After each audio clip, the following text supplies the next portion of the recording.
திருவண்ணாமலைக்கு மலை சுத்த போகிறீங்களா? அதுவும் சித்ரா பௌர்ணமிக்கு செவ்வாய்க்கிழமை விடிய காலையிலேருந்து புதன்கிழமை விடிய காலை வரைக்கும் இருக்கிறதுனால நம்மளால் அன்னைக்கு முழுதும் நிதானமாக மலை சுத்த முடியுங்க.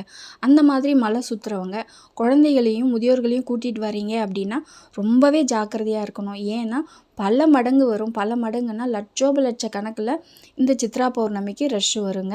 அந்த மாதிரி வரவங்க தனித்தனியாக எல்லாரும் அவங்க ஊர் பேர் ஃபோன் நம்பர் எழுதி வச்சுக்கிட்டீங்க அப்படின்னா ரொம்பவே சேஃப்டி.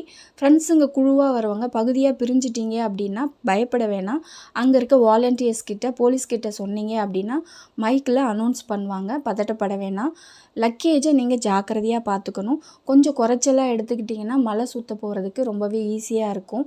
அதே போல் பகல் நேரத்தில் மலை சுற்றுறவங்க அந்த வெயிலை கொஞ்சம் கன்சிடர் பண்ணிக்கோங்க. ஏன்னா தார் ரோடு ரொம்பவே சூடாக இருக்கும். தண்ணி நிறைய குடிங்க. அதே போல் மலை சுற்றுற வழியில் சுத்தமாக வச்சுக்கிட்டிங்கன்னா அது ரொம்ப நல்லது.